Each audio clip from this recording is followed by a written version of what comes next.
looking out across the water to what Everest is now, only that's Bhutan instead of Nepal. And the safari village that was Asia moved onto the side of Asia instead of on the side of the island. The safari village originally were kind of on the island, and we crossed over for just the safari. So this just went in a box, and it just went in a box of like, okay, you know, we're moving on, we branched off, we're heading out towards the outer end of our tree, way down the road. And when the challenge came back to do Expedition Everest, I had remembered that we had this rendering, and that we did have the idea that a mountain might be able to fit on the other side of the river over there. And so we revisited this idea, and then we of course had to go through all that exercise again of bringing meaning to this story. How is this challenge of putting a roller coaster ride at Animal Kingdom ever going to fit into the story of the intrinsic value of nature? And some of you have heard or read about the work we put into exploring the legend of the Yeti. The oral traditions, the Tibetan oral traditions of the Yeti definitely involve this aspect of the Yeti as a protector of pristine forest environments. Where you find active legends of the Yeti, where people really believe that the Yeti is real, they will point out where they believe he lives, and it is always untouched, virgin, ancient forest. And there's very definite ways that they know this forest is untouched, this forest is ancient, that's where the Yeti will be, the Yeti is the protector of the forest, all that kind of stuff. So once we knew that we had a story about the Yeti as a protector, the Yeti as a defender of the mountain, a defender of the forest, a defender of a place that humans are supposed to respect and leave alone, we had a story that we could run with, and we could begin to create these little poems. You know, like there's this little equation between the shrine on the little peninsula and the mountain. And there you see the Yeti sitting on the shrine, and the shrine looks like the mountain, so the mountain must be like a shrine, and there's a Yeti in the mountain. Like that. We chose the area of the Himalayas. There's all kinds of Tibetan architecture. There's all kinds of Himalayan architecture.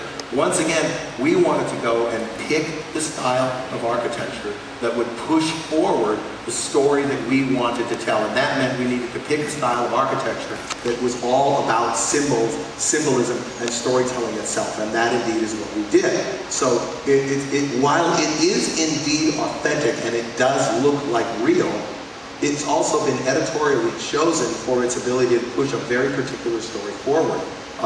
You know, we were able again to involve these people in creating the idea because we could explain to them what's the underlying message underneath this, and then set these Tibetan, this was designed by a Tibetan guy. And we just sort of told him the story and what's the underlying idea of the story, and let him go with the imagery. And that's how we come up with, you know, satisfying a very simple mission, put a coaster in the park, but to do it in a way that contributes to the overall feeling of the park. And, you know, I think when we all started a long, long time ago, that I'm sure none of us realized how complicated it would be. We sort of learned as we went. But it is something that does work very well, and it is something that does include all of you. It's the same process in the actions that you take every day, in your interactions with the guests, which after all are the most living things they are going to interact with, are the things you do.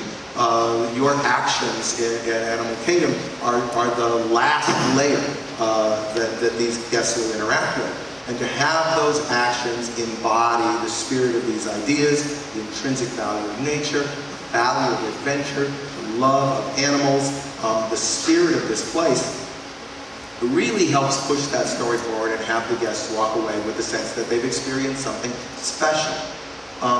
They rush really fast. You know, they come with a lot of anxiety. They spent a bunch of money, they're trying to get their value back, and there's this anxiety of like, how do I get my value back from the money I spent to get here? And in their mind, I think, is this idea that I'm going to get my value back by doing all these things. Bam, bam, bam, bam, bam, bam, bam, one after another. I don't think that's true. I don't think that that's where the value is. I think the value is in slowing down and enjoying these relationships. Relationships with you as you speak to them, as you interact with them. Relationships with the animals if they take time to observe them. It takes so little time to just, you know, if you wait 45 seconds instead of 10, that animal's going to walk around that bush and walk over here, and then is going to walk away. And then 45 seconds later, he's going to walk over here. But if you come for 3 seconds, you miss all of that. It's like channel surfing at too fast of a speed. So as you present yourself and present the park to the guests, and then knowing that they come with this, you know, urge to rush, it'd be wonderful to see if you could get them to slow down, to both enjoy the park, but also to enjoy the conversations and the relationships that they have with all of you. It is a unique park that offers us all the ability to deal directly with people, to have real conversations, to actually talk about something, to not simply you know, perform a function. And so I think it's great that we have that opportunity. I really don't think that people come to Animal Kingdom just to look passively at beautifully designed environments. There are beautifully designed environments all over the world. There are individual environments that have been designed in zoos in America that are better than some of the stuff that we've done. They come for something else. They come for something richer, something more meaningful, something more personal, something more emotional, and I think that that is the aspect of the park that you all bring to it, and that's really important. So, you know, obviously nowhere near finished with Disney's Animal Kingdom, and much, much more to come in the future, and I hope that as we go forward, take this to heart. You know, when you go out and have a day at the park, remember, really, you guys kind of are the show. And all that you do is really what the guests really experience, and I hope that you treasure that and value that, and I certainly thank you for it. And thank you for your patience in sitting through my rambling explanation. So thank you very much.